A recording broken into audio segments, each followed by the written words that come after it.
a successful recovery. But back in 1945, the weather was bad. For 6 days, the largest air-sea rescue since the war searched in vain. Nothing was ever found. I'm not surprised they disappeared without a trace, because that does happen occasionally here for people that we try to go look for. Sometimes we don't find anybody, even to this day. But if the weather conditions are as bad as described to me, then there'd probably be very little evidence of any kind of debris field or oil slick on the surface of the water even an hour after the incident took place.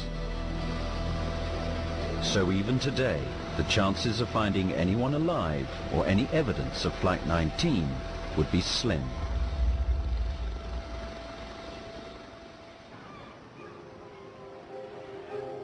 But it's still not enough to explain why the flight went so badly wrong. Phil is convinced there is something else.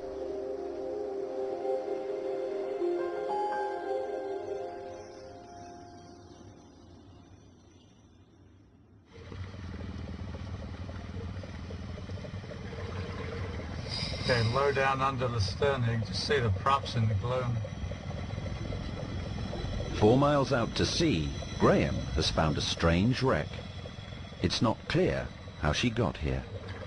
Okay, coming up, take a look at the top of the bow. Many who know these waters believe they are the most dangerous in the world. But how do they get such a fearsome reputation? There's still things happening in the Triangle today. We don't hear about them.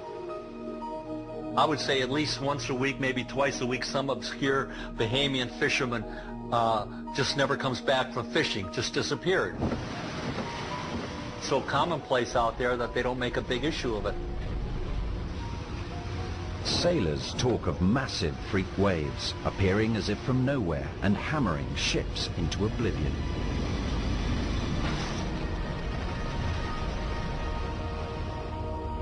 Could this bizarre but real phenomenon account for one of the most baffling ship disappearances? The Marine Sulphur Queen, a 500-foot cargo ship, was in good order when she left Texas for Virginia.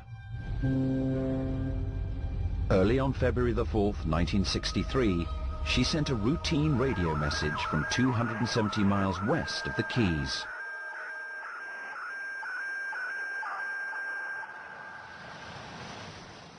A few hours later, the Sulphur Queen and her 39 crew were never seen again.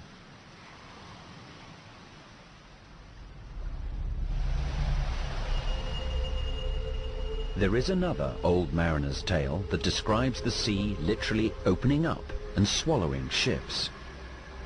Could there be any truth in this? The first clue emerged in 1985 when cameras captured these extraordinary pictures. An oil platform in the North Sea had a landslide could release the gas into the waters above. Could gas bubbles really create a hole in the ocean? Naval physicist Professor Bruce Donato has come to Florida to find out. We have a rough idea. I need to refine the theory, but we have a rough idea what it's going to take to sink that boat. So I'm real excited. I think we're going to be able to do it.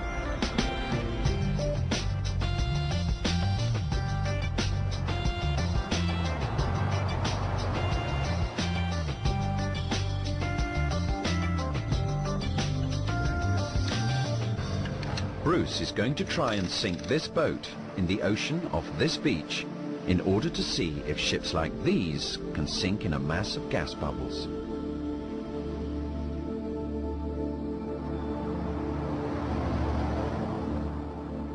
Up until now, it's all been theory.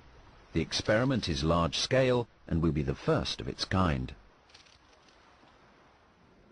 Then it goes to the manifold. Bruce is going to be helped on the practical. Yeah! Come on. Very turbulent situation, so the boat's bobbing up and down, but there's a definite loss of buoyancy. With 25% air in the water, the boat should have sunk. Still there.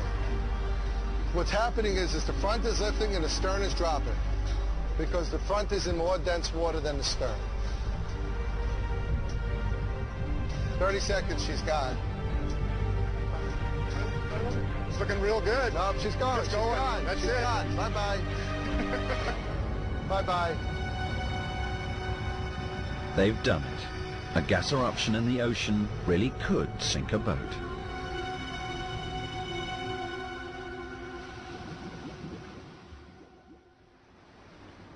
One thing that hits me is how utterly minor what we did compared to what nature can do. You know, we went through all of this trouble to generate bubbles over this small area to sink a little boat. It makes you appreciate a lot more what nature can do. In the triangle, gas hydrate deposits amount to more than 70 times the gas used by the entire USA in a single year. That's enough to sink a whole fleet of freighters. The chances of being in the wrong place at the wrong time are slim, but possible. So it seems there is truth in the old mariners' tales. Some of the more bizarre disappearances are turning out to have very real explanations. In 1991, Graham Hawkes stumbled onto a mystery himself. At first, he thought he'd found the remains of Flight 19. We were searching for Spanish galleons. We came across one Avenger on the bottom, thought nothing of it, just lugged it. We came across another aircraft, took a look at it with cameras, an Avenger. Second one, lugged it. A group of explorers believe they found 5 American Navy warplanes. The story hit the headlines. Had they found the mythical Flight 19? Shocked and surprised.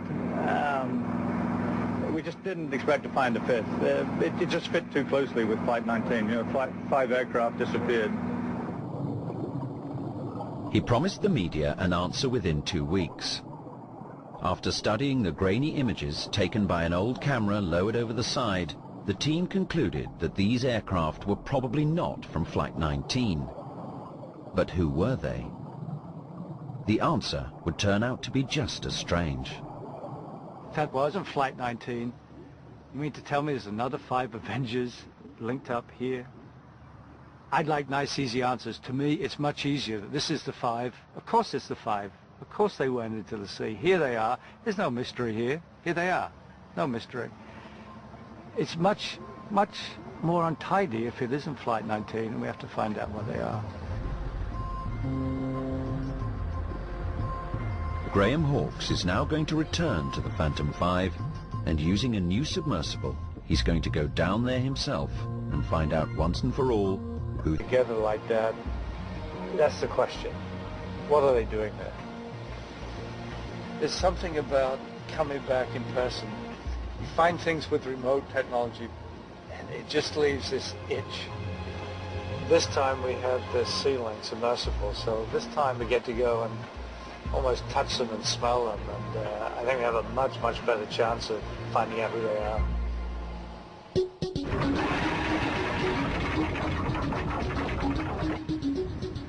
Graham has waited 12 years for this moment. Good morning. Good morning. Let's go see some airplanes. It will take 15 minutes to reach the seabed, 734 feet below the ship. In the back of the submersible is Harold Larkin, an expert on Avenger design.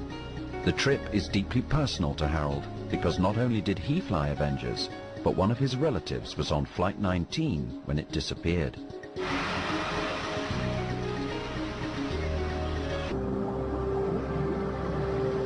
This submersible can take Graham deeper and is perfect for detailed forensic work.